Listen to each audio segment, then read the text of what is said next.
Okay. I'm checking to see if I'm actually live. So give me a second. You know what? I didn't even fix the buffer issue that I had last week. Looks like I'm live.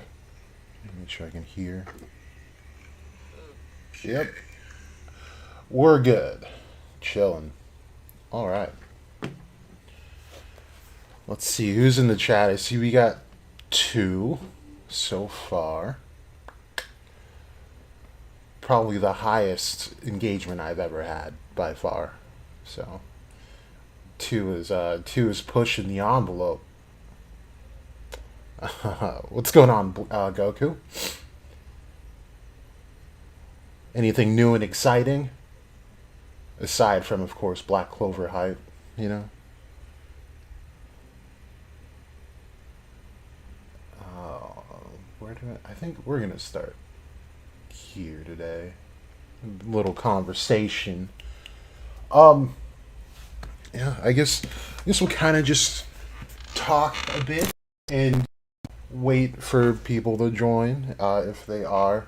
Give it a couple minutes. But yeah, you guys, if you're in, give me a life update. What's going on? I've been busy. Uh, all the all the students are heading back to school, so I'm prepping for all that good stuff. Next week, Monday, all the kids are back. We'll be back in the classroom uh, and starting our lacrosse stuff early. So uh, just waiting here. I gotta say, chilling. All right, I should be saying quite a lot today. Uh, Realize there are some times when I post a video and I go like, damn, I did such a great job staying on task and focused editing that video. I deserve a break. And then I look at the analytics and it's like, you haven't posted a video in 4 weeks.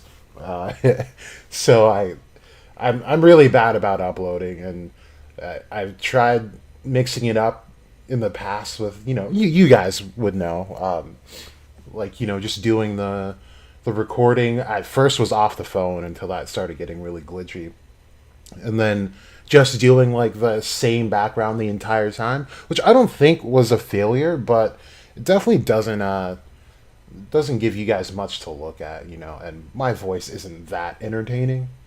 So I'm not out here sounding like the ABD squad, with the high inflection. My voice can't even go as high as they do sometimes, and um, I'm definitely not that. I wouldn't say not outgoing, but like I just don't do what they do, which seems to be what a lot of fandoms appreciate about them. So I don't know. I try to give you guys some actual entertainment. Byron, how do you feel about Lucius after the most recent chapters? I feel the same. I feel like he is a legitimate threat. But I think we're going to start with exactly where I find Lucius in just the current situation now. So I will start. I think 6 is good enough here. So I posted this earlier today, and it was meant to be a joke because I don't know if you guys follow B on Twitter, but she was like slandering Yami, and out of a joke, I was like, you know what? My next post is going to be about Lucius being like trash, pretty much. So, thing is that as it says here, I think if Yami were to join this fight with Asta against Lucius, given what we've seen so far, now this is not including all the stuff that is implied with Lucius, but just given the small showcase that we've had, if Asta can't take him alone as is, then with Yami in the fray, Lucius really doesn't stand much of a chance. We have to consider the fact that right now he's only been shown to use time magic, which is really important, right? Because his Chronostasis spell that he showed, which was on a much larger scale than we usually see, he tells Asta it's because he absorbed Lucifero, meaning that this is the devil amp quality of Chronostasis. Now, The thing is that this is not Lucifero's magic to begin with, so he's just stating a blatant devil amp that he has. So that says a couple of things. That upon Julius's initial death against Patri, Astaroth, the devil itself, took a massive hit to their own power. And not just Julius or not just Lucius. It was actually Astaroth that took a hit. And we see that from the giant grimoire that we saw Julius have in that same battle. And now to where it is, where Julius was able to fast forward himself in time during the fight against the ancient devil or demon. But now Lucius has it at that exact same stage, which means the power has still been watered down as far as Astaroth goes. So the application of the time magic, even though it's on a bigger scale, is probably not as big as it should or could be, given that that amp is coming from having absorbed Lucifero. Now, the other way to go with that is that there's a lot of us that think that Lucifero but Julius equals Astaroth or Lucius equals Astaroth. I don't think that's necessarily wrong.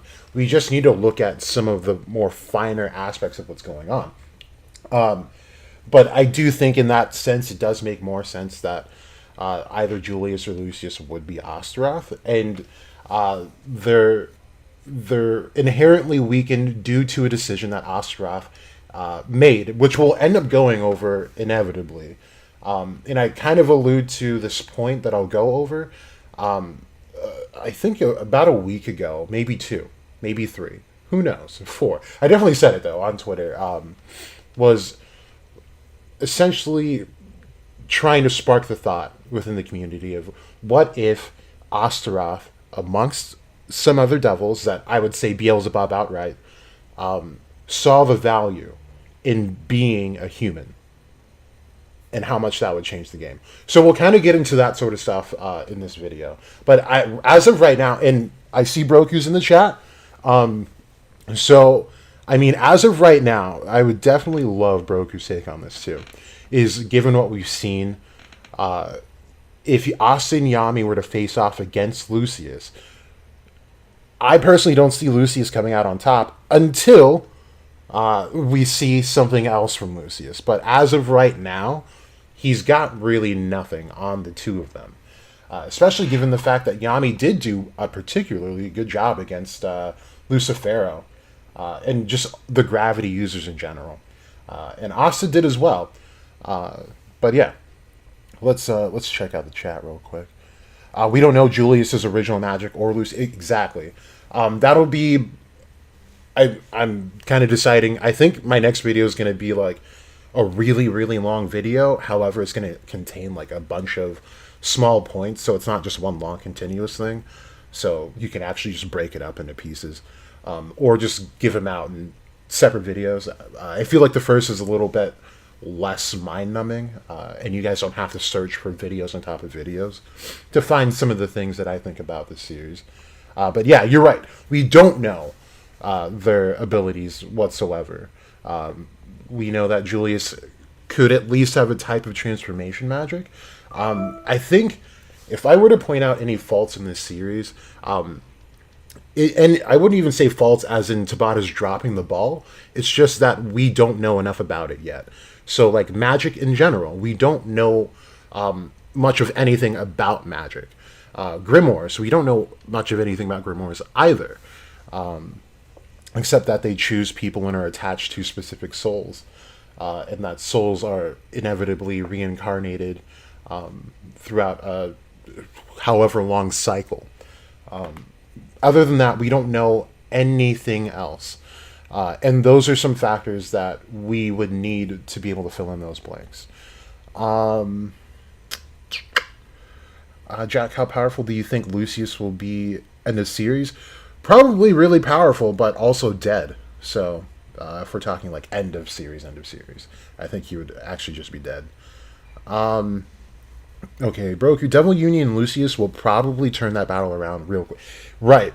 So that was something that Nuruddin wanted me to answer on one of my posts, was what was the question? It was something having to do with Devil Union. And I just, oh, here it is. Do you think Lucius can do Devil Union if he's bounded to Astaroth? So I think that's a big question, valid in every sense, because we got a specific, I think it's in this, yeah, it's in the panel that we have. So I've been going back and forth myself. Wow, this turned out really small. That's what she said. Okay, yeah. What was I saying? Just a one. That's what she said. Joke just threw me off completely. But whether he can do Devil Union or not is to me kind of up in the air. So we have to acknowledge that there was some type of working relationship between Julius and Astaroth that was, for whatever reason, forgotten. Maybe that's due to mind magic that Lucius might have, some type of memory magic, who knows. But the fact that he never outright went into a union then kind of tells me that it might not be possible. However, again, there's more stuff later into this that I'm going to read to you guys that also expands on Megicula's identity and the relationship that she has with Astaroth. But right here is the key thing. In Devil Union, you bind a devil to yourself. However, here he states specifically that they bound Astaroth to themselves. Or, you know what? Now that I'm rereading that, he probably means both Julius and himself. So, hold on. So, wait. The greatest devil host potential in history of our family, an exceptional being born with two souls. Okay, so he's definitely talking about, I read that wrong, actually. He's talking about Astaroth being bound to both him and Julius. So yeah, absolutely then. It would be possible. See, the way that I read it initially was that the entire family was bound to Astaroth, which had me going for a second. So in that light, yes, he should be able to go Devil Union then. However, what would that mean for Lucius, right? We've seen Devil Union, gravity, curse warding, spatial magic, and even in all of that, we see with Asta directly being on the same battlefield as Megicula in full form is actually detrimental to her existence entirely. And he can break any of her curses. If he were put up against Xenon and Beelzebub, he would have just about as much luck as he did with Yuno, being that his spell was completely negged by Yuno's just being Yuno, how he's able to draw in mana and break down spells within his space. While that's not anti-magic, that is anti that spell, and Asta can definitely do much of the same, especially just existing with Liebe. Going up against gravity, we did see him with, he did very well. What ended up getting him was just a sheer lack of experience with anti-magic, and just across the age gap, I feel like, was a big factor in why he didn't come out on top in that fight by himself. However, going up against Lucifero showed that he could probably withstand some of the more advanced techniques that even Dante was throwing at him. Even things like a singularity, where it's an actual ball of magic concentrating gravity, easily bat that away with the Demon Slayer. I don't see much of what Lucius could do even in Devil Union. Now, we would have to expect that the way he could turn the tide is combining the magic that he's got, both time and gravity, which would be kind of confusing to me, since gravity does more or less dictate what time does. But maybe it's a much finer control of what he can do with time magic. That's still kind of up in the air for me. But Devil Union, as far as just pure stats go, Lucius could prove to be an issue for Asta, where he would need some help. But I still don't quite see him getting over on both Yami and Asta. Not yet, at least. That's my opinion, and I'm also not the greatest at power scaling, so take that however you will. Sleek Asa, his new black form has four horns. Right, his just like base going into his not Devil Union, but just the black form is new. Yeah, Lucius getting Julius experience. Lucius letting Julius experience all the negative things he did just to prove to him that his approach was the right one to take is crazy. Well, I don't think he proved much of anything to Julius. He's just taken the approach of just like, you kind of did your thing. It's not working out. Let me take over. Because if he there's no part of Julius that was like, yeah, okay, I agree. You're definitely right about what you're doing here. It was a forceful takeover. So I'm thinking he hasn't done that, at least. And it's kind of interesting that he wants to save everyone. In his own way, it just there's some parts that are contradictory. Like he's fallen into that classic protagonist trope of like he wants to be the hero, but remember that saying from like Batman, you what is it? You live long enough to see yourself become a villain. That's the sort of thing that Lucius is falling under almost indefinitely. Because while he may have started out great, if you let Julius run the show, he started out fantastically. The issue, though, is that it took too long for Lucius for those results to be attained. And that growing urge to save every single person around them turned into a detriment to where now his goal is ultimately destructive. And unless he's got these, like, these secret, I don't know, maybe these are tablets. They look like tombstones to me. Someone said I was stupid for saying that, but they do look like tombstones. Unless these are actually tablets with, like, instructions on, like, hey, on, like, this tablet back here is the bone magic one, what you need for that. Blood magic. What to do, body magic, and whatever else. Like, I guess to help rebuild something, I guess makes sense. I just don't see that being the case.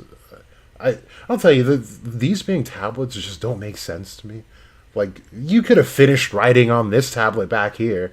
They only use, like, a portion of this up here. Like, I don't know. What a waste of stone. Back then they were using stone and not paper. Now we waste paper for this. But they were wasting stones back then. Okay. Let me get back to your chats real quick. So if you eat a devil's heart, you get their key. I don't think that's... I mean, for Lucius's case, absolutely. I don't think that's how it works in general, though. I don't think anyone can just roll up on a supreme devil and eat their core and then end up absorbing them. I think there's some special qualities a person has to have that Asta may actually have himself. So we will see. Again, I do still have something I want to read to you guys that might answer more questions that you have. Broku, I think Lucius could body, just based on the fact that his base surpassed 100% Lucifero 15 months ago. If he trained or did anything else to enhance his power, then he'll be broken. Right. So that's the other part I wanted to get more clarification on, because I'm not including that snippet that we saw in the first chapter back, where he's standing over Lucifero's like broken body before he takes that heart. I kind of took it as like a if 50% of him got bodied above ground, then him below ground is going to reflect that as well. It's kind of how I took it, but I can also see it in a way that Lucius did body Lucifero at 50%. If he was able to do that and actually fight 50% Lucifero by himself, then absolutely, there's no training in the span of a year that any one of these mages could do that could top fighting Lucifero solo without a scratch at 50%. In that case, absolutely. I won't be surprised if he has many magic attributes. Right. I already think he's got all the triads attributes, and we'll kind of talk about that too, because he does mention that his siblings are going to use their magic to revive or revamp humanity. And yeah, we'll talk about it. But sorry, I was trying to read the rest of that question. Right, but yeah, I think he does. I think their attributes, gravity, time. What else did I have him with? Oh, and I think he'll end up getting mastery of fate throughout this saga. I think him and the Witch Queen have some business they can tend to. Do you think gravity time could have true magic spells? They're not regular magic like water, lightning, like we've seen, but they're pretty fundamental in my opinion. So yeah, that's the basis of one of my the basis to many of my theories, is that all the devils have things that are readily found in reality. And while they might not link to like natural elements like water, fire, all that stuff, they're still very much real. So, yes, I do think there can be true magic applied. However, for time magic, I just want to know where Tabata is going to take time magic, because I within the scientific community, time just does not exist. It's a man-made tool for us to better navigate our day-to-day lives. So what I'd rather see is cause and effect, which is very real and more linked to fate. And the reason why fate is so important, why I think you'll get it, will be coming up, because we got to talk about Astaroth specifically. Thank you, Goku. That's some mod behavior right there, my dude. Broku, what based on Lucificus did in his ritual, it's likely Lucius was contracted with multiple lesser ranked devils in order to have a chance against Astaroth. That's an interesting take. That could be. And all right, Broku, I'm glad you're here. Because I kind of wanted to talk about the Phos-Socrates relationship as well. It's likely Lucius's own magic is hacks, and he used devil power to make the hacks too broken for Astaroth. I think that the most telling thing about what his magic could be is that I know I've signed off on like the DNA magic being his, which I would still love. I think it's still slightly plausible, but probably not the case. But I do think my new thought is that he is much like a mage that we have seen in this series, and given a part that Julius says himself, one of the things that he questioned about himself was a telltale sign of what it could be. And if it is what I think it is, Lucius has both the most OP power, but one that cannot be evolved at all. And I will leave it at that. But yeah. Jack, how do you feel about the Dark Triad coming back? Let me read this next one, and then I'll come back to that. We'll talk about the Zogratis. Jack, do you think that Lucius actually is going to kill all the people in Chiva's plan, including the protagonist, etc., or just have a few of them in Asta, or someone's going to stop him? If you're asking if I think his plan is going to come to fruition, yes, but it's not going to be in his favor. I think that the ultimate plan to rebuild humanity and the world in general, or maybe even just the universe, not just the universe, but the universe at large, that plan is something that other people have been striving to attain, but have never achieved. But I think in this series, that initial plan will be achieved. However, Lucius will not be the victor. Instead, I do think Asta will be the victor. But in the way that Asta would no longer be living in the same capacity that he is. Okay, so let's talk about the Dark Triad coming back real quick. So he says that they're going to rebuild humanity with his siblings. He clearly states his siblings. So this is where I had to start shifting my idea of what I think the triad is, and it actually has a lot to do with this post that I'm showing you on screen right now. I've thought for a while that Lucius split himself into three beings that became Dante, Vonica, and Xenon, which I think is still slightly possible because, especially with the DNA magic theory, which again I do concede that it might not be the case. That those would be more siblings than anything else. You know, he wouldn't call them children because they are directly from his DNA, literally clones. So they'd be more siblings than anything. But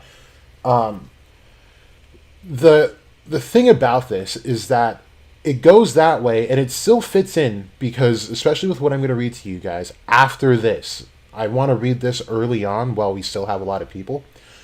So that we can get like some of your takes on it, what you guys take away from it, and all that stuff. So we've talked about the four Jungian archetypes within this channel, so we don't need to really go off of all of that. But I do specifically state Vonica is the anima, Dante is the persona, Xenon is the self, and Lucius is the shadow. Now, the interesting thing here is that I don't know exactly. So if we split these guys up, because they do fall under these archetypes flawlessly. There's nothing about them that states that they do not fall under these things, and they're called the Dark Triad for a reason anyway. But the triad in psychology also does follow these four Jungian archetypes. The fourth just being the added shadow. So what I've been thinking is, for at least Lucius, I'm going to triple, quadruple, double dog down on the sentiment that he is the shadow. Now, what his specific power would be is the part that would be confusing me. It's really too soon to tell, but this could have a lot to do with what Astaroth is able to do as a devil. Or more so, maybe even what Beelzebub can do for someone. And that Lucius could even be trying to mimic what happens in the underworld. And this is something we went over in the last stream, where we have a being like, we'll go with Beelzebub. I think that's the easiest one to understand. Beelzebub and Aishet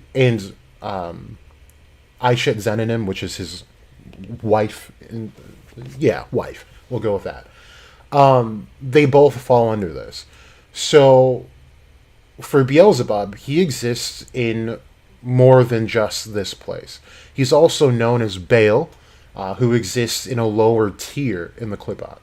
Then you have Aishet Zenonim, who actually exists in 3 places. She exists in the Satariel, she exists in the Gamaliel as Lilith, and Namoth as Nama.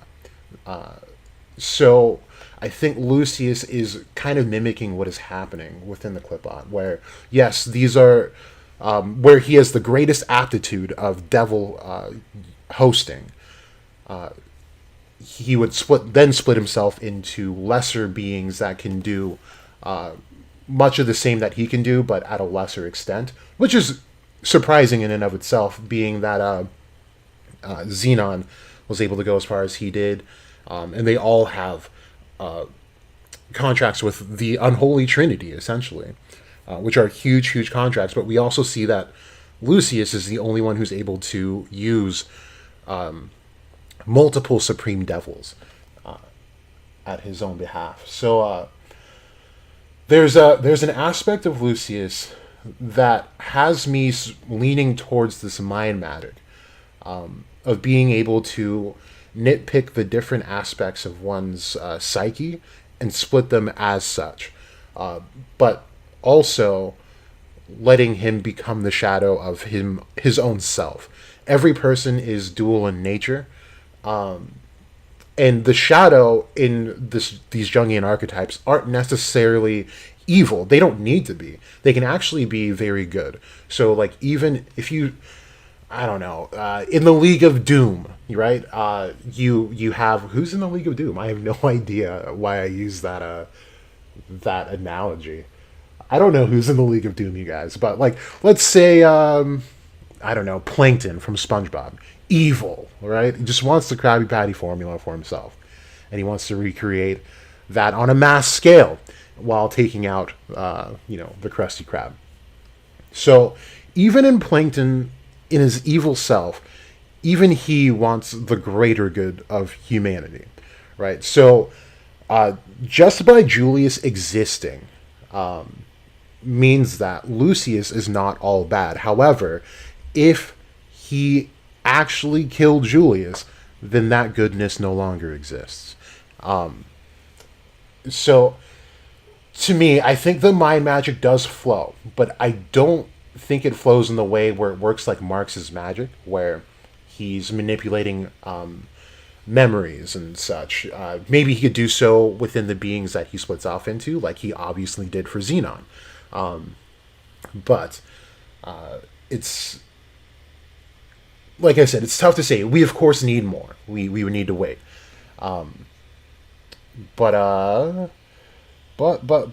I need to. Bro, yeah, dude, Broken. I'm super hyped to collab on a stream. Like it's been a while, and I don't think we've actually done a stream together, so that'll be cool.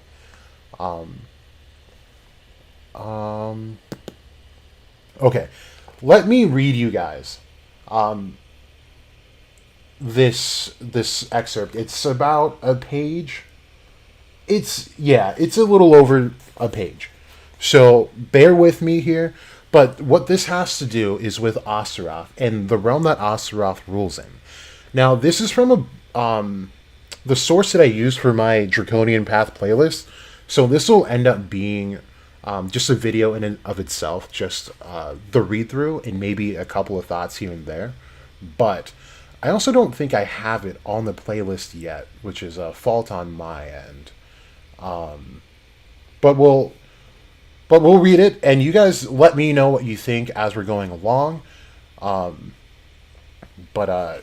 That'd be it'll be interesting, I promise. So this is Godshabla, which is where Astaroth rules. Godshabla is the highest klippa of those that are below the supernal triad. So we'll have this up just for reference. So the supernal triad, we'll use this one, the Sephiroth. I know it's the same idea. However, there are going to be some terms like the abyss that is not illustrated on this particular picture. That is here. Dot is the abyss, just so you guys know. The supernal triad here would be Binah, Hokmah, and Keter. So, and this line is essentially what we went over last stream, is none of these beings can exist below the abyss. So these guys down here are very much more physical than the three at the very top. Which, hence why, Satan didn't just walk through, or Lucifero didn't just walk through. He needed an actual vessel. So that kind of proves that he doesn't have, the most tangible form out of the rest of the devils, like Adremelech, Lilith, and Nama. Anyway, to go on. Godshabla is the force that rules all clipotic spheres below the abyss. The highest triad corresponds to ideas and divine consciousness. The 7 levels below correspond to different degrees of concretization of ideas. Both Godshabla and its bright counterpart are associated with the demiurge, the creator that shapes the world. That's a huge sentence. I'm going to read it one more time. Both Godshabla and its bright counterpart are associated with the demiurge, the creator that shapes the world. So that is super important. Again, remember that none of these three, even though they are the highest, they cannot exist or directly interact with the physical realm. However, the last part of this unholy trinity exists below this line. So he exists here, which means he rules everyone else here. And the added part where that they're associated with the demiurge itself. So that is not Keter, that is not the Thamael. That is the Ein Safar above both of them. So the actual God. Now they say demiurge because demiurge is not exactly God in most cases. And in a lot of cases, actually, it's Lucifer. So now, the part where it says they will shape the world. What is Lucius trying to do? Of course, shape the world in the image that he sees fit. So very important sentence. I'm going to go on. The 7 worlds below the highest triad can be compared to the 7 days during which God created the world, according to the Bible. The act of creation arises as an impulse in Hokmah, receiving a negative form in Binah. Binah grants the space for something to be created, similar to melting a metal into a mold. Hesed, in the principle that fills the form and thus creates a positive existence. Thus, Hesed makes the impulse from Hokmah concrete and acts as Hokmah, but on a concrete level. I'll say these next parts aren't really specific to that realm. It just kind of shows us the exact mechanics of what happens with the supernal triad. In the highest triad, all principles are merely potentials and not yet actualized ideas. Only on the 7 lower levels in the world is the world actualized. So now, some of the more specific things to this realm. When the adept encounters Gagshabla, the preparation for leaving the concrete levels and journeying into the absolute core of the universe that is found in the highest triad is initiated. So now, what they're saying is the core of this universe is this. It's a dot, which is called a pseudo-sephira, or not really a pseudo-klippa. They don't really say it like that. But it does exist on both trees because this is the doorway to both universes. And that's where the Garden of Eden used to be, and then that's where it fell. So there were, I believe it was 3 Garden of Edens, which is why when you read some of the more modern takes on Christianity, Catholicism, a lot of it is lost in translation because they don't do a good job of discerning what Garden of Eden we're talking about, although they are telling us about the tree of life in all of those religions. They also do an awful job of discerning Satan from Lucifer. It's just a very, very awful job. So this is why I like this source, because it helps us discern what's going on. However, I'm going to keep going. But in this next paragraph, what I'm going to read comes in where Megicula operates within all of this. So we're getting a theory without an actual video. So I just need you guys to be ready for it. When the adept encounters Gagshabla, the preparation for leaving the concrete levels and journeying into the absolute core of the universe that is found in the highest triad is initiated. Gagshabla represents the forces that finally test the adept before the journey through the abyss is begun. Gagshabla undresses the adept completely before the abyss in the highest clipotic triad. So this is a more detailed physical interaction that one would have who practices the left-hand path of magic, which is black magic. In the Sumerian tale of the descent of the goddess Inanna into the underworld, she passes 7 gates before she stands before the throne of her sister, the goddess of death, Ereshkigal. So, for those that don't know, the goddess Inanna from Sumeria is the same as Astaroth and Astarte and all the other variants of that name. Now, this is where Megicula comes in, because I do believe that she falls under this goddess of death who is known as Ereshkigal. I think Megicula has shown us that her curse warding can be thought of as a sort of death-like magic. Not to say that it's death magic incarnate. However, there's more things about Ereshkigal that we're going to go over in this stream as well. But just to finish what this excerpt has to say about Astaroth's realm and the journey in general. At every gate, Inanna is forced to remove 1 piece of clothing until she is totally naked. The pieces of clothing correspond to 7 of the attributes of life that she must leave behind to stand eye to eye with death. The 7 klipot below the abyss represent the 7 gates of the underworld. Gamaliel removes the attribute of Yesod, and Samael those of Had, and so on. So all they're saying is that embarking on this path We all exist within the Sephiroth. Well, Malkuth, really. But what we get as ideas are naturally stemmed from the Tree of Life. If you descend into the left-hand path down the Tree of Death, if you acknowledge the sphere of Lilith, then you are disbanding from Malkuth. Actually, that's not true. Let me take that back. Because the first two on the left-hand path, Lilith and Nama's realms, aren't actually acknowledged as paths of initiation. It starts with Adremelech in Samael. So Samael disbands Had, because that's the correspondence. You see they're on the same place. Arab Zarak would disband the qualities of Netzach and so on. So that's all they're saying there.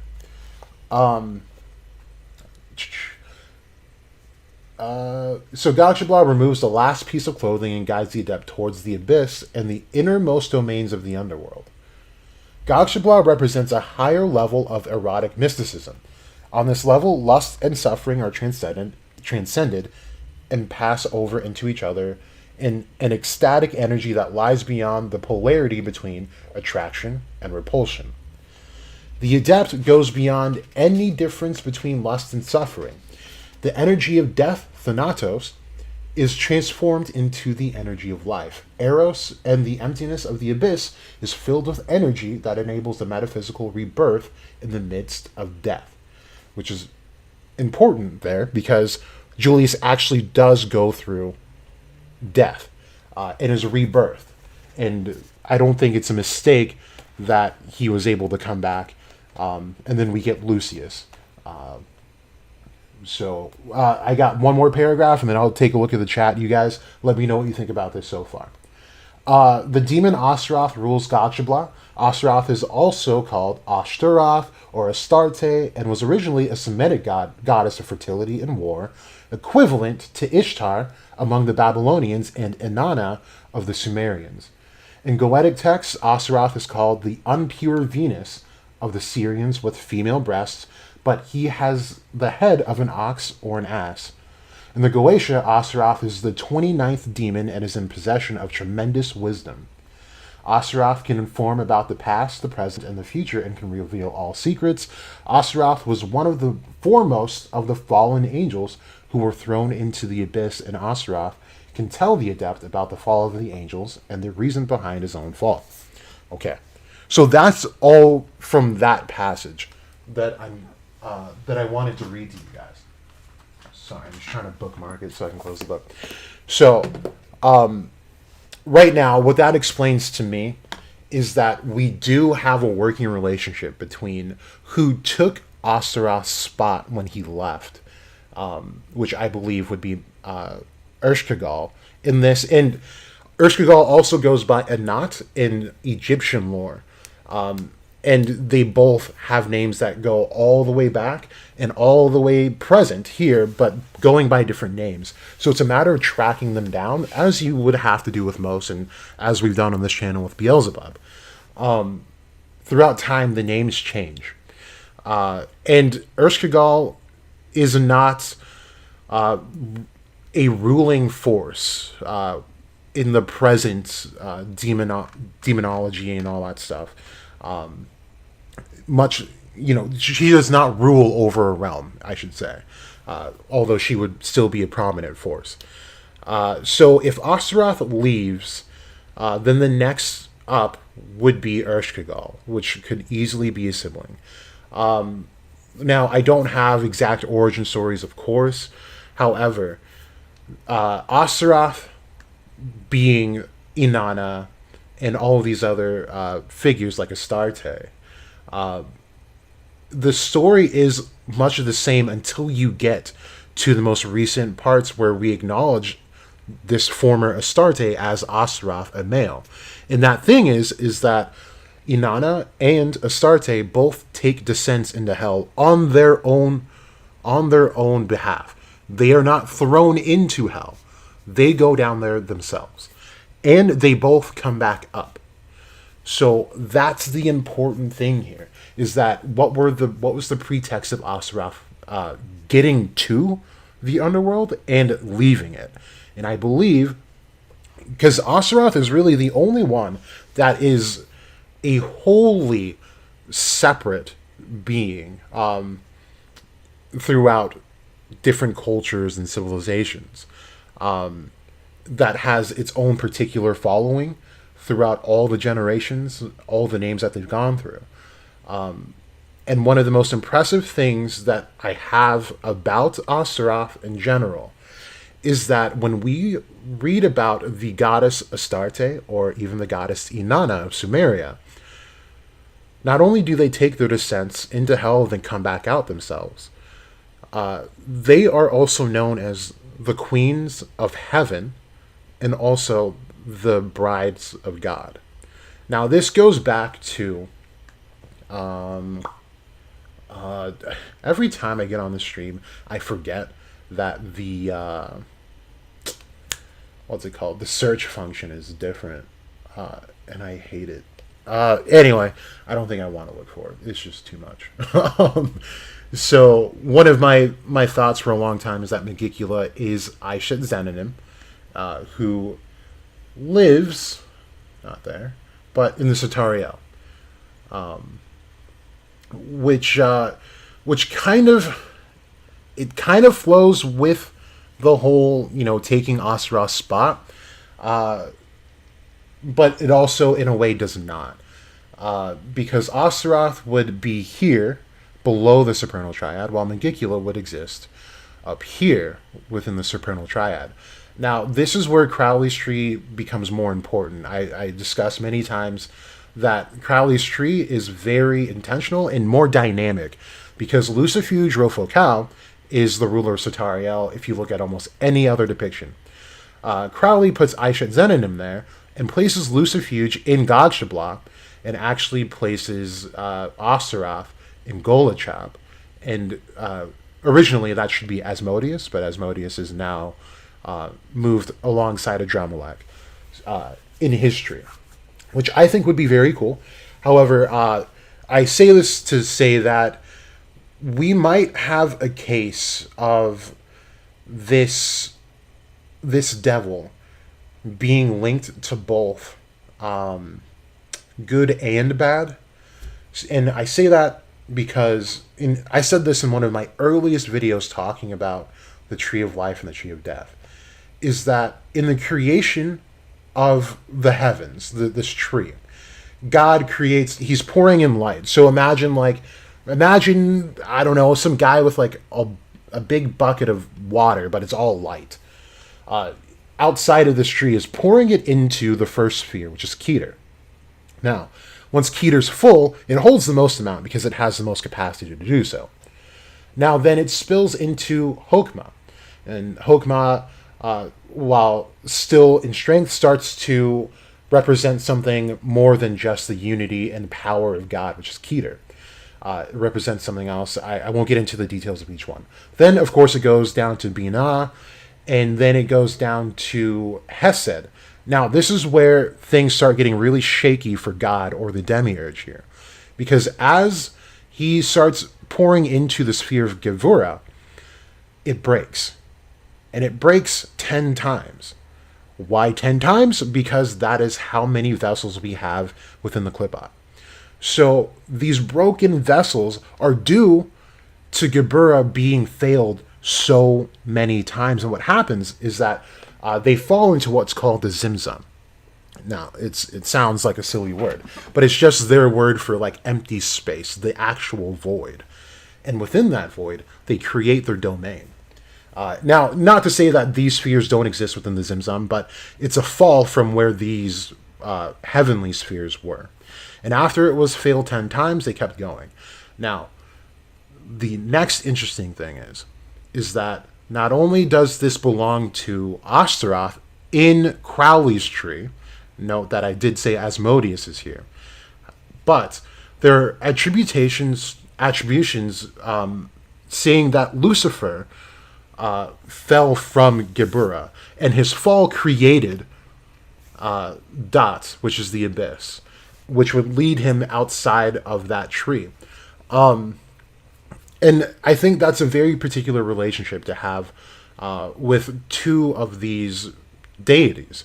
Lucifer also believes that he was unjustly punished. He was going by what was the status quo. And we've gone over some other philosophies and outlooks on how Lucifer may have been wronged, or his personal viewpoint. But in the end, Lucifer was just looking out for his brethren, really. And sorry for any religious people.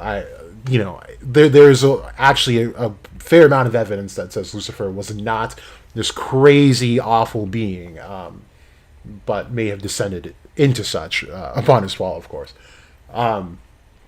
But I have pointed out in earlier videos as well, Astaroth and Lucifer could have a very particular relationship, and could end up falling in line at one point or another.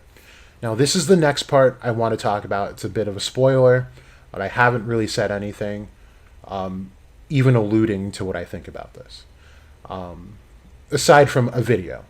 But now that we have a bit more context, it could go easily.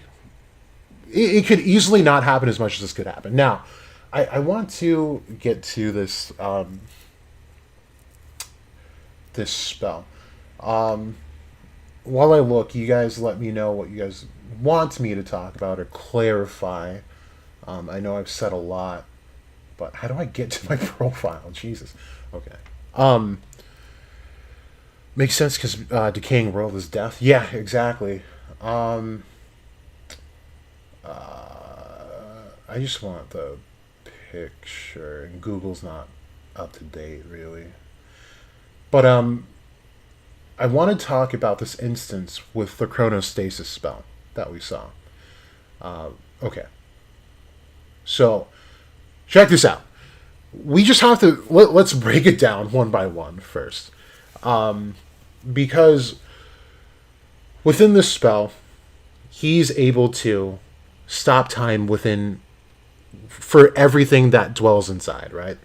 In this case, he was able to do it to everyone except himself and Asta with Liebe. And of course, we attribute that to anti-magic. However, what was the purpose of doing this, right?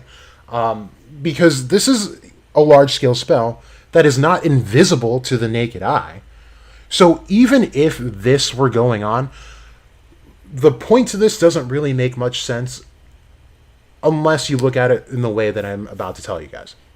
So any Magic Knight could look at this and be like, dude, something's going on over there. Is Julius in trouble? This is not a normal thing for Julius to do. However, this could be set up just for the express purpose to communicate with someone with no witnesses. And I did make a video talking about Asta. I'll show you guys, so you guys have something to reference. That'll go into it a bit better than I'm about to right now.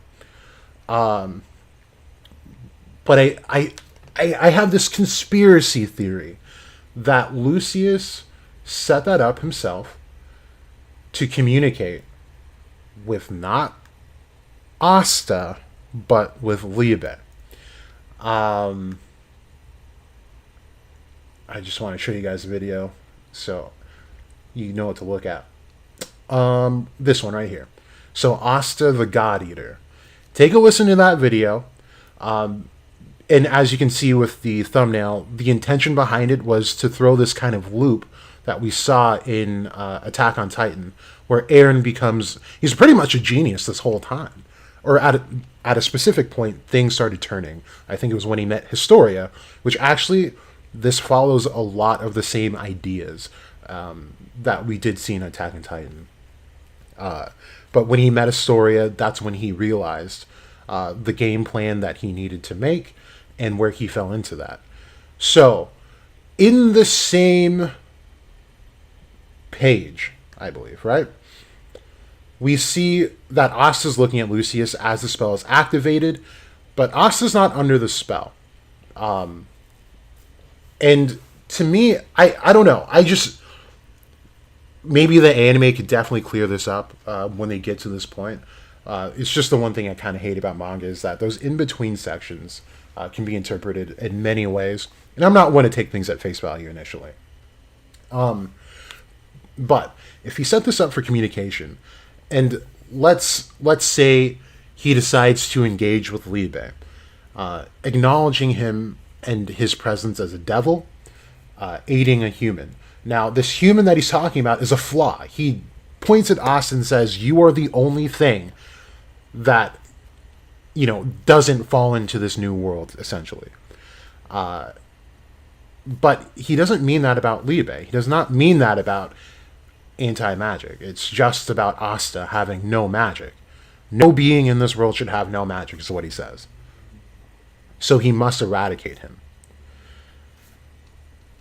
And then it just brings me to a point where I think Asta listened in. Now, whether that is him being like a genius, being like, oh, I should freeze and see what he does, and then finds out that him and Liebe are talking, is, kind of up in the air. It could be that Asta was just dumbfounded, and then as they were talking, remained dumbfounded, and then broke the spell. Thing is that there's no way for them to acknowledge whether Asta would be able to hear any discussion between the two of them, because it's assumed that time has stopped, and of course would not affect the devil of anti-magic, of course. And you guys know my stance that I believe that Liebe could be Lucifer, if not both Asta and Liebe. And with all of that said, I do want to bring us to something I found that listed the hierarchies from different perspectives fairly well, and it's a trend that I want you guys to acknowledge and spread throughout the community, because I've been trying to scream this forever, and no one really seems to care that much. But this is the biggest reason why there was a specific note by Damnatio saying that Lucifero is also known as Satan. And it goes back to when I was saying that even the current, most up-to-date Bibles do a horrendous job of separating Satan from Lucifer. Because there are many Satans. Satan is a title. Satan, one of the first Satans that you'll find in the Clipot is actually Dremelech. He's supposed to be the chief of all Satans. And then Asmodeus is another Satan. They call him the Little Satan. They also call him the Satan of Fire and some other kinds of Satan. But it's something that we must acknowledge that happened. But these are the hierarchies in different perspectives. You're going to see devil names that you've never heard before. And those are just because these are what these people believed in at the time. So first, in this one, the Infernal Dictionary is Beelzebub. You do have Asmodeus in there. Astaroth is in there. You'll find that these guys are pretty much in every single hierarchy in one form or another. But it's interesting that this Infernal Dictionary has Beelzebub here and not even Satan or Lucifer. I do find very interesting. But I don't think this is the one that we commonly acknowledge, because I have that book in front of me, actually. And it should include devils like Lucifuge, Rofocal, and such, but it does not. The Grimoire of the Pope, Lucifer, Beelzebub, and Astaroth. And then we have the superior spirits of the Grimoire would be Lucifuge, Rofocal, they call him Luciphage, Satanakia, Agliorept, Fuerte. Now, these guys are huge within the Infernal Dictionary, namely Lucifuge, of course. But these are the guys that we actually care about, because this is the unholy trinity. Now, Beelzebub is acknowledged as the head of the Order of the Fly. However, he's not the head. Lucifer is the actual head. However, Lucifer does not reign in hell. I've said that many times before. He exists outside of the tree, acting as more of an Ein Sephar, which is the demiurge, than anything else. So Beelzebub is the reigning prince of hell, or king. And then Astaroth being the Grand Duke, who's able to rule in the more physical realms of the Qliphoth is also there. Now, below Astaroth would be Lucifuge. Now, this is in actual hierarchical order. And it does seem that we are following this hierarchy, which is actually the most acknowledged version of the Book of the Red Dragon, is this same exact hierarchy. But they do include Satan. So now here we have the mages. So you have Satan, the prince of deluders. Then you have Asmodeus. This is still Beelzebub, just named Beelzebub. And then Astaroth is the prince of accusers and inquisitors. So we have to note that there's a difference. There's a Satan because Lucifer is not a prince of deluders. This is actually what Satan means. He's an accuser. Then we have the Phos hierarchy, which is going to be important in this upcoming video, because they place Beelzebub as the one of the north, Lucifer of the east, Belial of the south, and Astaroth of the west. And then whoever the fuck that is, who doesn't matter. But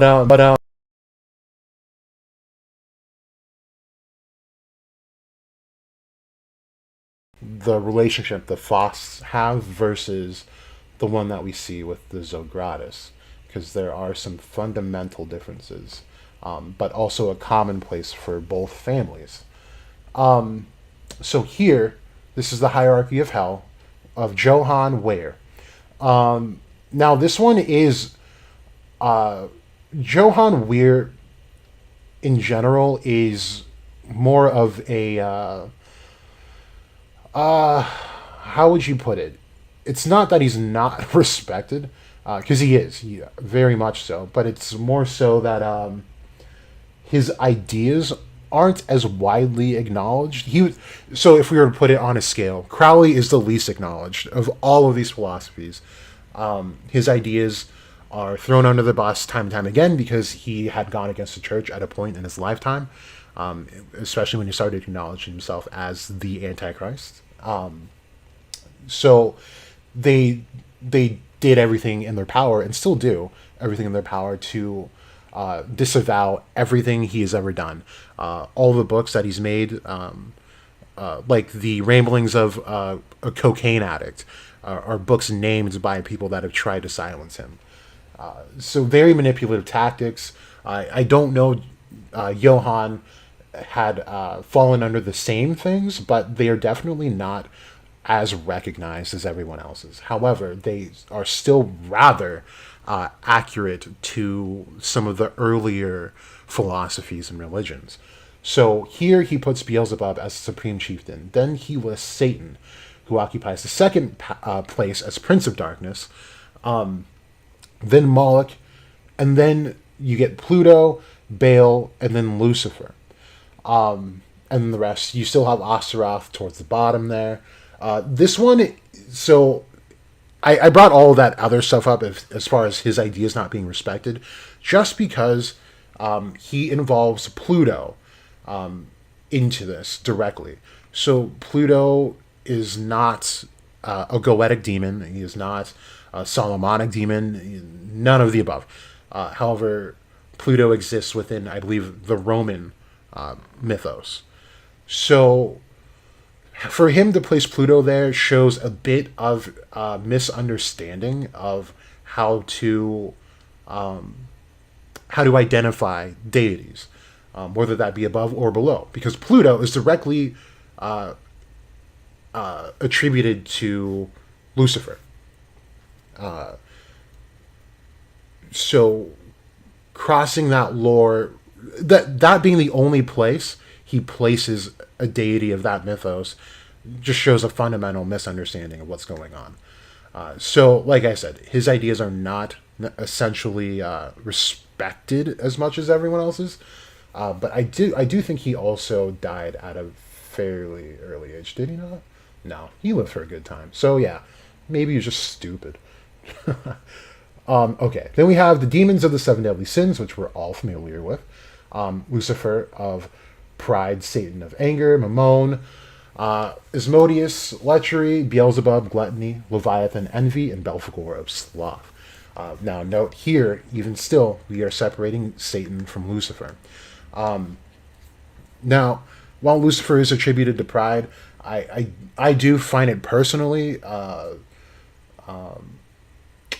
erroneous to make Lucifer a demon of any kind of sin, as he would not exist within the tree itself. But I think this is the most accurate across all sources hierarchy.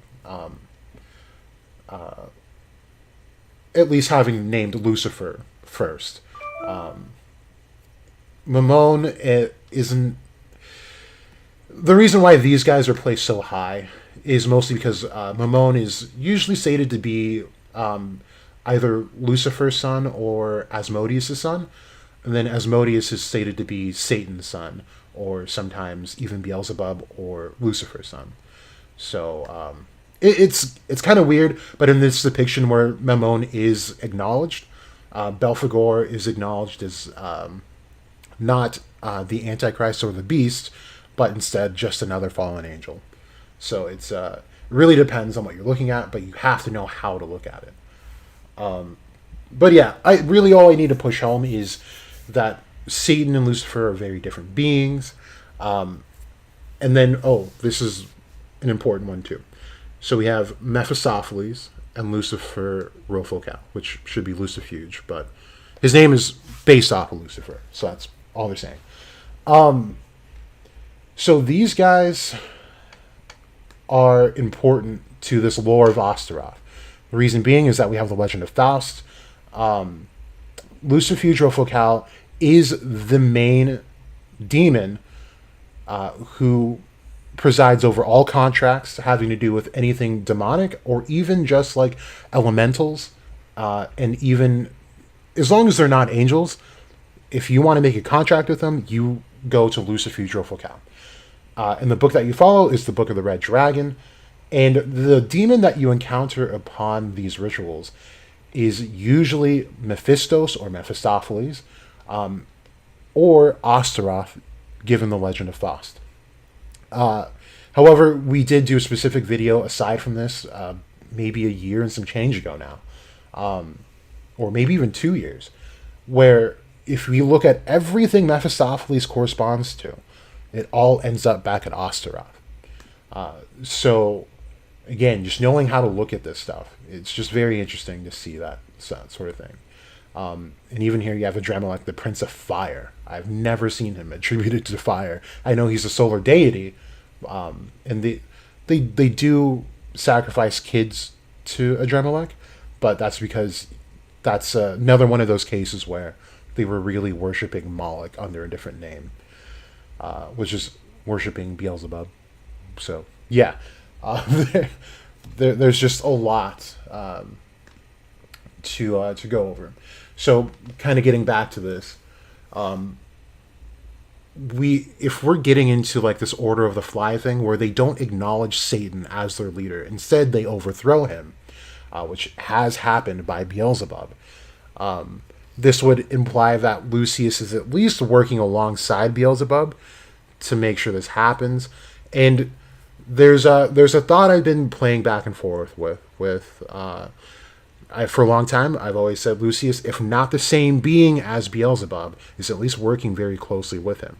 Now, whether that is as friends or as a mutually beneficial, antagonistic sort of way, is kind of up in the air, right? So I think a good point was brought up. I forgot who brought it up, and I apologize. But they had commented on something, asking if, what if Beelzebub, having Xenon's soul, causes Lucius to go like confront Beelzebub to get Xenon's soul back? Because he does say directly that him and his siblings are going to bring back the human race and remake it. So the only thing he wouldn't have is Xenon's soul, because Xenon sold it to Beelzebub.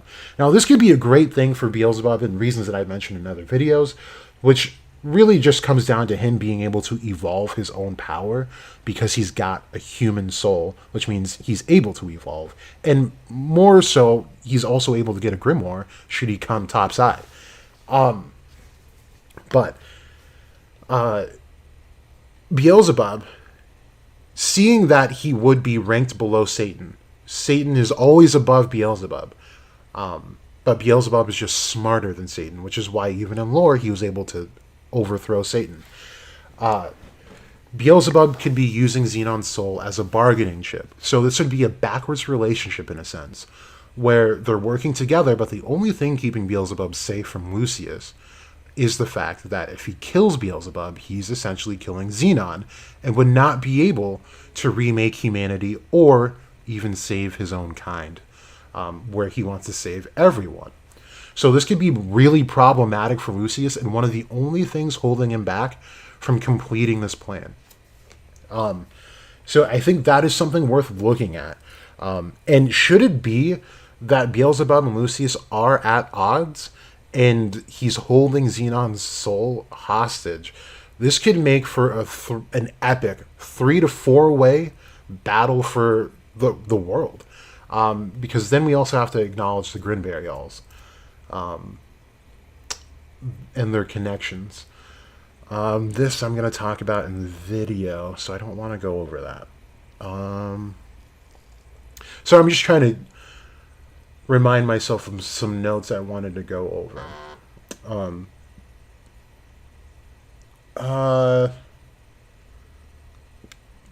Oh yeah, so here we see that what people look like generally under the Chronostasis spell. Well, we have Asta, who is completely normal. You see that these girls lack definition, where Asta does not. So, if a conversation was had between Lucius and Liebe, Asta definitely would be the one to have heard it. So I'm trying to debate in my own head whether I want to get into why Asta's death would be beneficial to the story and to Asta himself right now, or if I should just save that for the video. Because much like Julius did, and just like the passage that we just read, death is important to the mage. And should you know how to navigate that death, you can circumvent it and be rebirthed.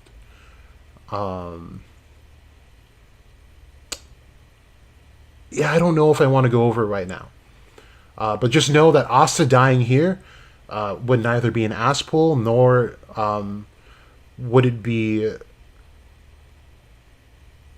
detrimental to the story. It would actually benefit Asta in more ways than it wouldn't. However, I do want to just expand really quick on like this conversation. If Liebe is Lucifer or a part of Lucifer, and they had a conversation, what's interesting is that Lucius essentially has the same mindset as Lucius does. However, Liebe has no intentions on remaking humanity. I don't think he feels the need for that. However, Liebe can definitely get behind someone who wants to just get rid of devils. And that could prove to be useful for a guy like Lucius. A very absolute power that can really eradicate every single devil in its path.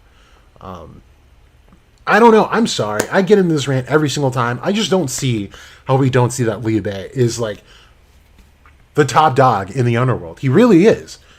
He was not because he didn't acquire anti-magic before he left. However, they all use magic. They literally all use magic. And his power is so absolute, you can't find it in real time. And it can combat anything they've ever faced, except for true magic. Sure. But to me, that seems absolute. A devil that can shut down any of his own, plus the humans, you've got to be shitting me. Like, if you don't think that Liebe is up there in power. Okay. Oh, this is also something I wanted to point out, though, which I thought was kind of cool. I don't know if it was supposed to be thought of like I thought of it, but given the many ways this chapter was rolled out, it might have been. So we noticed that Lucius, when speaking to Julius, is like shadowed. He's in pitch black, and Lucius is in all white. You just see their hands. But in this, we see Lucius Julius looking out towards the Spade Kingdom with his siblings, and it's a light picture. And then the next panel below is darker, and of course it looks more like the Foss Devil Union Room. Of course, I'm sure this is where they made the contract with Osteroth. And it's a much darker picture.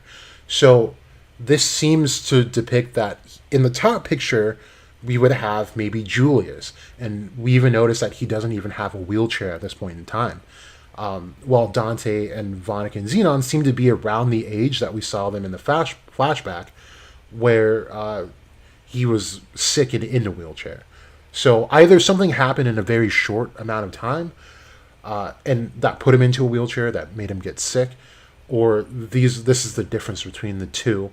And I've kind of explained in other videos and on threads that it's very common for someone closer to evil to end up getting sick, because it affects the psyche, and the psyche affects the very physical anatomy of the person. So it causes them to become unhealthy. So I don't know. I think that was just something interesting to think about. But last point of a last talking point before I end the stream here. And this might take a bit, but let's go through this together, okay? So we have Noct and Morgan, right? I spelled like everything wrong. We got ourselves a Noct and Morgan. Who else do we have? We got ourselves Astaliebe. There we go. We've got ourselves Julius and Lucius. Again, spelling it all wrong. There we go. And then we've got Tetia.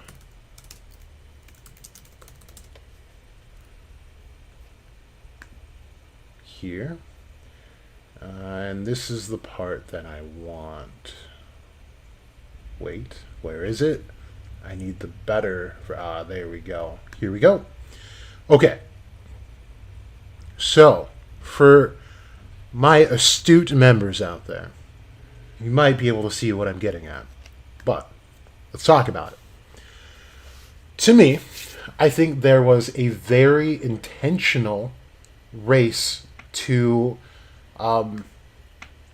dominate the world and recreate it, essentially.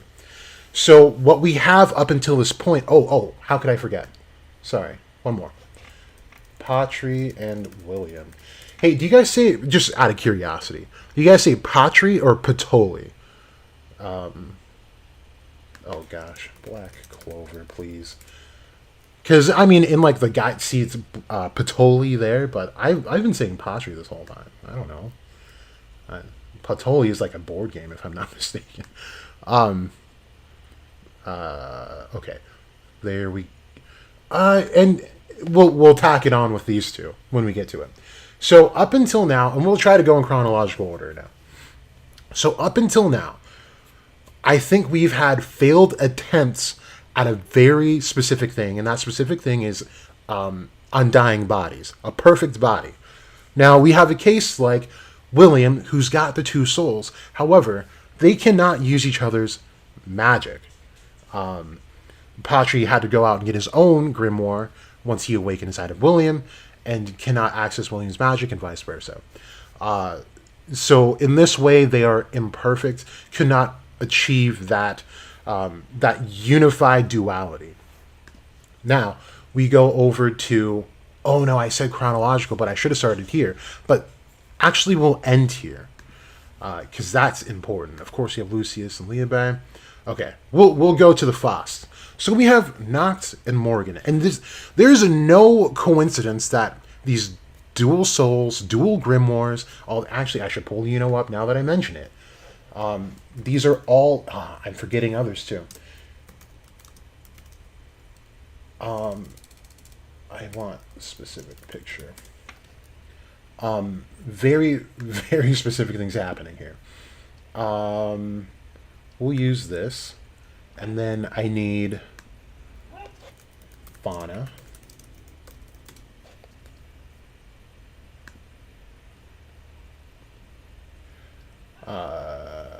There we go. We'll use this.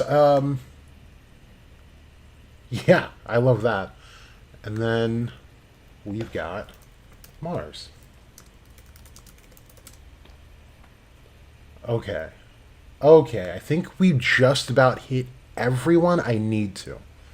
But more specifically, I would like to see your grimoire. Where'd it go? There we go. So we'll use that for Mars. Okay. So I think throughout time, they've been failing this agenda. I think that whoever the Fosts end up being in the grand scheme of things, were in tune with what Lucius achieved, essentially, which was trying to get two souls into one body to achieve perfection so that they can control what happens with the outcome of the world, or the new world, I should say. So, here, I think that Noct and Morgan were more so failed existences than they were successful. Where Noct is more than adequate when it comes to unifying with devils and making these contracts. He's not completed and cannot do anything more than a mid-ranking devil, because his other part, the other part to himself, Morgan, is not attached to his actual being. So now Morgan having light magic, and we went over this last stream too, I believe, that every magic type attribute has genetic backings. All the Vermilions, like Leo, Fuegolian, and not Mimosa, like immediate Vermilions, have the same magic type, all fire. The Silvas, with the exception of Nozel, all have water-based magic. The exception is because Acier had steel magic. So the combination of the two make living water, which is also known as mercury magic. So genetics has a lot to play into this. Now, as far as we know, there were no light mages within the Fost family. Again, that we know of. We didn't get too much on the family, but we do know that their dad had shadow magic. So this trend that we end up seeing here is, let's get to Julius and Lucius for a second. Again, we have this light and darkness that was depicted very well in this latest chapter. Lucius being the darker part, Julius being the lighter part, inside of one body. And then we get to the legends of Aseroth, Astarte, Inanna. All of those beings have another part to them, where they are known as like the Queen of Heaven, but also, when descended, the Queen of Hell. So this dual nature and dual attributes, as far as the Foss go at least, seem to me that they tried to perfect this, but didn't. They got something wrong. They didn't understand that the two souls did not only have to correspond with one another, but they also had to inhabit the same body. So I think the Foss were failed experiments. And then we have, who do I want next, though? Because I need to save Asta and Yuno for last. Okay, William and Patri, we kind of already went over. But we can also attribute the entirety of the elves within the same likeliness, right? Where we literally have a panel of seeing all the elf souls kind of floating in the air above the capital before they were, or shortly after Patri realized himself within William. He was able to see those and was able to understand that within this 500 years in the reincarnation spell, which seems to be the cycle of souls and their incarnation, that mages of the same wavelength, as he put it, would be able to inhabit these souls and These souls are more or less, it seemed to me that they were pointing to them being the same, but living in a different time, rather than them being two souls at once, which is ultimately what led them to be able to, like, be cast out in the first place. Now, while they were separate, they were more the same than they were different, is what I should say. Where there needs to be enough of a dual nature, like we see with Yuno, who happens to be more perfected. I think he is the perfect body, and there's a specific word I'm gonna put on Yuno in these next videos that make him very special, but also leads me to question exactly what his role is. But we see with Yuno, he's got the elf soul and his own soul. His elf soul has an entirely separate magic than what Yuno has. And this is the aim. Now, the only thing Yuno lacks is this demonic counterpart. We see that elves should be more linked to divinity. However, we've not seen an elf go, like, angelic. We've only seen them go demonic. So unless they are divine in and of themselves, I guess it kind of makes sense that way. Yuno would need to have a demonic counterpart to be able to successfully rein in this body that should be perfect. Because the ultimate goal is to bring in light and darkness together to get that perfection, that balance. So then we have people like Fauna, who are... This was the most confusing situation to me, so excuse me if I don't explain it as well. But we have a human fauna and an elf fauna that exist in the same time and could be in the same place if they wanted to be. Have the same magic attribute and everything. But again, this was a failed... I don't think the attempt necessarily was to, like, create a perfect body. However, in the grand scheme of things, this would also end up under failed, because they ended up in two separate bodies. However, it is closer to it because they have the elf form, which would be, I guess, like we said, in the more divine aspect, while Fauna is the more mundane, not demonic, but just mundane, meaning that she's got an earthly body. So very close to perfection. However, they're two very separate beings and two separate species. So it just doesn't work out in that way. And then we had Mars. Now, I bring up Mars in the Grimoire because I feel like Morris was getting to this point. I feel like he was touching around it a lot, but didn't necessarily know exactly what those implications could lead to ultimately. But the idea here is that I think he understood the balance of having these two magic types, because in some way or another, the soul of Fauna would have to be somewhat intact for her grimoire to be able to be spliced into his own. How he did that through modification magic under those pretenses is beyond me. But this is Tabata trying to paint us a story by giving us breadcrumbs, as he usually does. Now let's go back to... Oh, who do I want for last? I'm sorry, guys. Okay, we're going to go to Tetia. Now, here we go again. We have twins. And these are not just regular twins, though. These are hybrids. And to me, the biggest conspiracy that I have right now is that this whole thing that was set up by Zagrid was manipulated most likely by Lucius. And I know Broku said this before I even said it. But it would be interesting if Lucius was more directly tied to this. And more so, what I would say is I think it would be very interesting if Lucius ends up being the brother of Liebe. I know that sounds really weird, and they don't look much alike. But given that these are hybrid souls and hybrid elves themselves, one dies, and I've always maintained that I believe it was Liebe. and then the other keeps on, keeps living the good life. If they're hybrids, I can imagine them looking like, oh my goodness, why didn't I pull her up? I'll pull her up right now as we're talking about it. We have Charmy.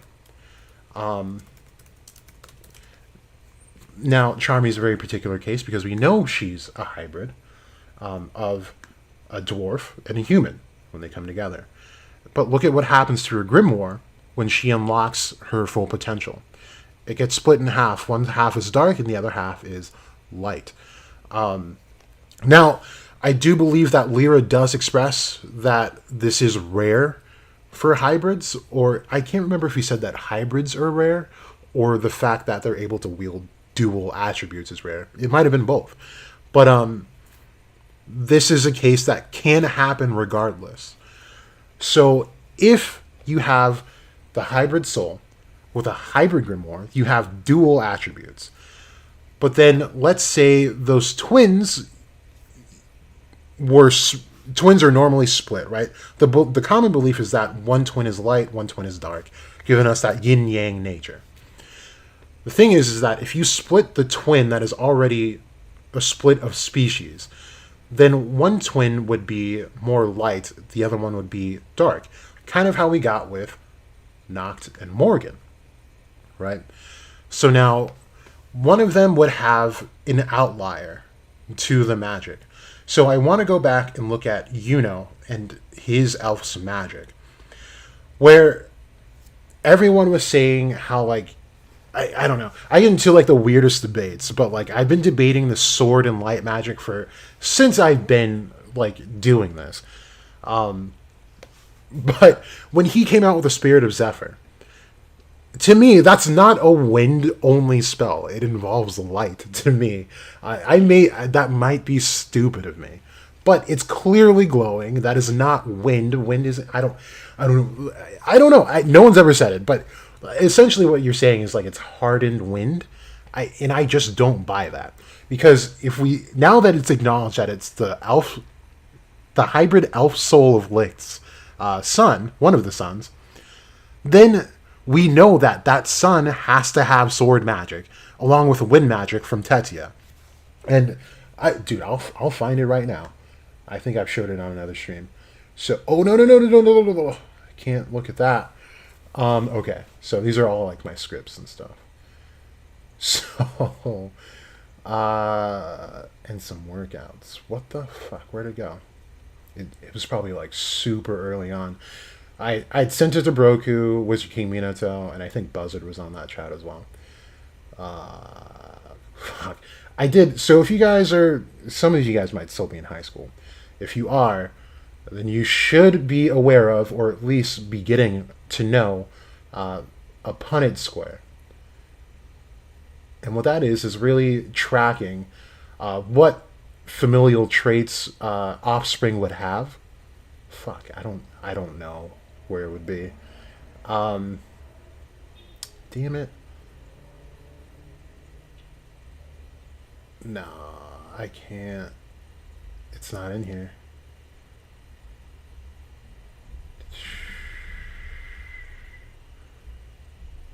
Yeah, I don't think it's in here anymore. Fuck.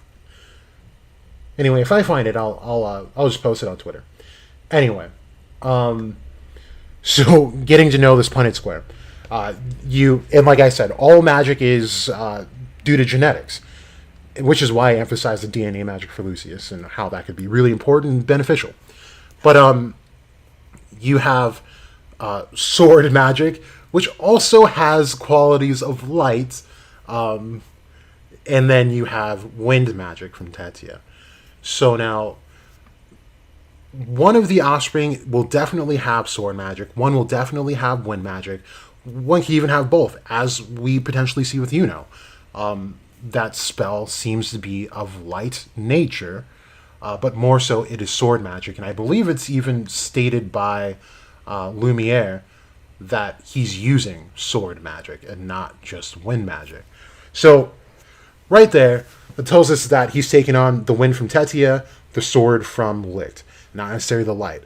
Now, that's the the light side of this twin. Now, the darker side of this twin could have something more along the antithesis of it, like we see with Noct and Morgan, where Morgan has light, which is the antithesis of shadows, and vice versa. So the opposite of like this this wind magic with this light base, I will maintain that it's like a light base. However, I will say it like this. Let's go back to this picture. So I've said it in other posts. In Keter, in the highest realm of heaven, there is no magic when it comes to Judaic magic. There's no magic in that last level of heaven. It is all God's glory and his power. So, in a way, it makes sense that it wasn't light. However, it is a form of light, being that when they say that God pours light into these spheres, they are not talking about this tangible light. It's an unseen light. So, I concede it might not be light as we know it, but it is still light, guys. So the antithesis of this force that brings this life is chaos. And that is what powers the underworld, is chaos. So to be more specific, coupled with this wind magic that they might get from Tetia, both of them might get the same-ish attribute, which brings me to this very specific Asta and Yuno tag team versus, I believe it was, what's his name? Zagrid, who they did this against. I just want to find the, here we go. So, things like this, we should know by now, are not by accident. It's not an accident that Yuno has the left hand of this elf hybrid spirit, and then having this other soul inside of his grimoire that's demonic, being the right hand, and these two working so closely together all the time. At this point, with Zagrid, Yuno is canceling out all the physical things around him, while Asta is canceling out all the magical things around him. Bringing those both together would eradicate literally everything in their path. So, if we take the dark side of this elf, the way that anti-magic is channeled through these very physical swords, I think is a very telltale sign that Libe is somehow related to this linked relationship and these twins that were supposed to have been born together. And I believe there's something really crazy happening, and we still have a missing puzzle piece, but this whole fight with Xenon that Yuno had was too intentional for me to think that Yuno's story is quite over. I don't think he's fully realized himself yet, and I think he's got a lot to do with what's going to happen with Lucius and his development later. But back to the magic type here. We have now anti-magic. Now, let's say this light that is poured in to these spheres of the Tree of Life is magic itself. Then the antithesis is have this not magic, I guess. And not to say that the underworld is run off of anti-magic, but it is a darker antithesis to pure power of God. But it also takes on this form when applied correctly, it can do just about anything you need it to. And this is the same that goes for Yuno's Wind. Now, again, as I've said in many videos, this is Kwan's observation that I found very accurate and adopted into my theories involving Yuno. And the one I use for Asta as well is that I believe that Yuno's power is more so Aether, which would fit this divine light or power that Licht embodied, and then the wind from Tetia, because Aether is the breath of gods, and it's literally everywhere, and it's the driving force of everything in motion, and even things that are not in motion. It is the vessel, just like fish swim through water. and we walk through air, even the air has a medium, and that is aether. And I believe the antithesis to that aether is what is now anti-magic. But there's a lot of other nuanced things that are happening with that observation that I just don't really feel the need to go over because I've said it very many times. And there are videos that explain it much more in depth. But this all just goes back to, wow, we might have some of the first perfect bodies. And then we have Asta and Liebe. These guys look exactly the same. Exactly the same.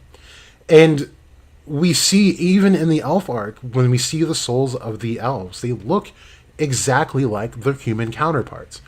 And if we connect the devils to elves, which I think is very natural, as we see, Zagreed even points out the natural progression for an elf going into despair without magic stones is becoming a dark elf, which you can then assume probably ends up becoming a more supreme devil and something of the like. So they are now two separate beings, but they're unified, and their unification is specific not just because they have a 50-50 contract, but possibly because they are the same-ish being.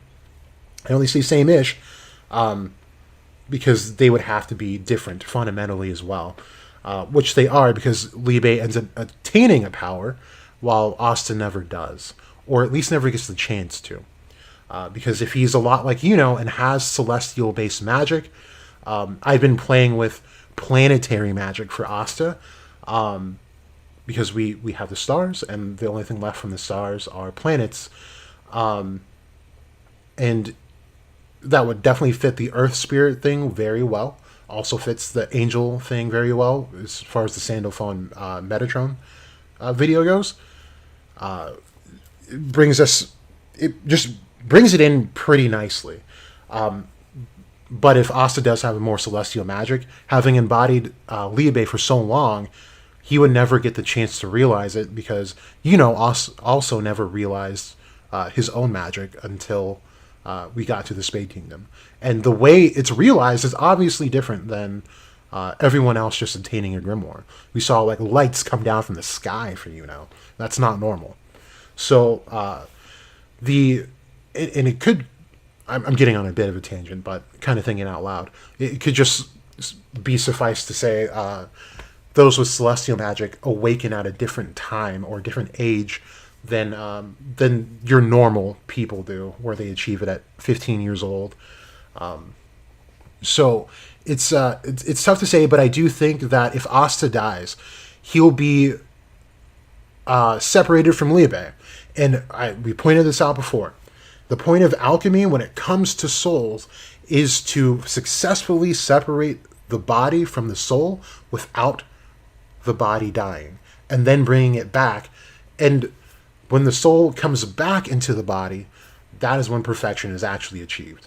So I'm thinking, and this could be completely not known to Lucius, but if he kills Asta and separates him from Liebe, and Liebe ends up surviving this ordeal, they end up working together, maybe, I don't know. That sounds crazy right now, I know. But if they survive this, we do get... I don't see the point of an... Oh, maybe I do. I guess it makes sense. If we get an underworld arc, due to his just having a contract with the devil would be enough to send him to the underworld. If we get that, there is a chance at rebirth, indefinitely. But he would need to go through all the steps mentioned in the passage that I read, and able to do so. And by that time, he could most definitely attain his true... the magic he was meant to have, and why he was even born without magic to begin with. It's all just theories in the process, sure. And it might not fit perfectly right now. However, there are sufficient things to drive us to these points, at least things to think about. And again, I just kind of want to sift through, look at all of these twins that we have and how close we've gotten to this Lucius-like situation and what we're seeing. And we finally, I think the closest we've gotten is Lucius, who's able to go between magic types, or between the grimoires, which I assume is between magic types, and yeah, and there's a lot to go into that, and I think that's a time or a topic for another stream, another time, just a separate video. But I kind of want to end it there.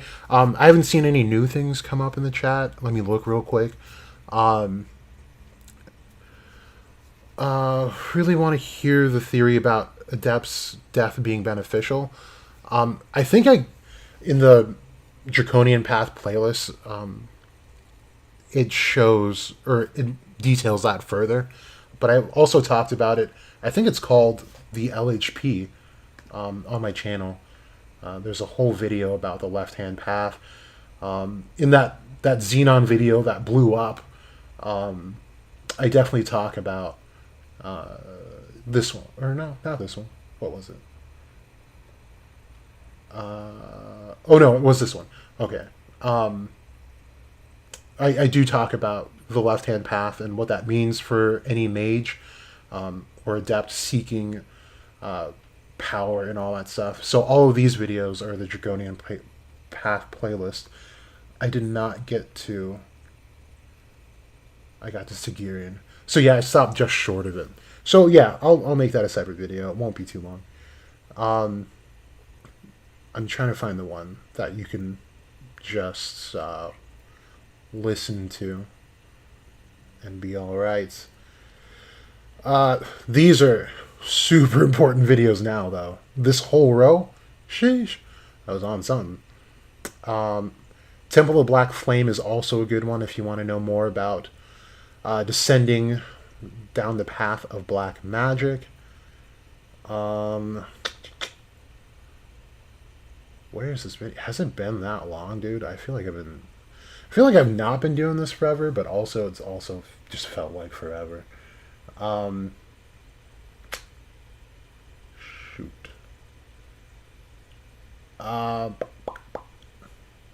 Also, this might be worth looking at as well. Nacht Fast and Astaroth, the servants of Lucifer. I don't know where it is. Maybe I just didn't outright name it, because we did talk about it. But yeah, those videos at least, you can definitely watch. Jackie the Goat got me thinking, yeah, I try.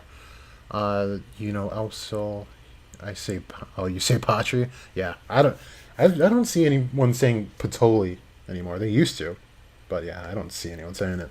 So it should be run off of negative mana, which, yeah, that's the running thought. I think Broku's the one who introduced that thought, if I'm not mistaken, or at least for me, that they have negative mana, but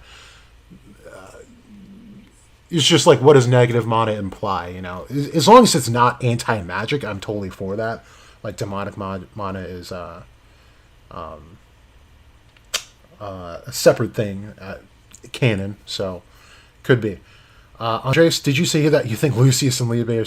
Yeah, yeah. I know it's wild, but some of the other backing behind it is coming from thoughts that Hungry Joker is playing a role in this, and if it is, the main character, Heidi, is brothers with one of the main antagonists of the series, and it's because they're both half-breeds, and noted as Mavro, which are demigods. So, as you see in Hungry Joker, Heidi is able to bite into his Eureka and obtain that power because he's a demigod. And he's able to further that power, further unlocking that blood potential that the deuteragonist Chitose is. She's able to unlock the blood capabilities that he's supposed to have, should he be a full blood Mavro.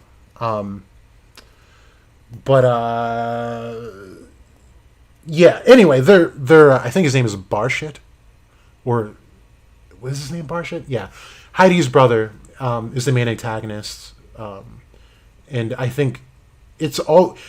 and just coming to down to the fact that this is still anime that we're experiencing, familial importance is going to be the be all end all.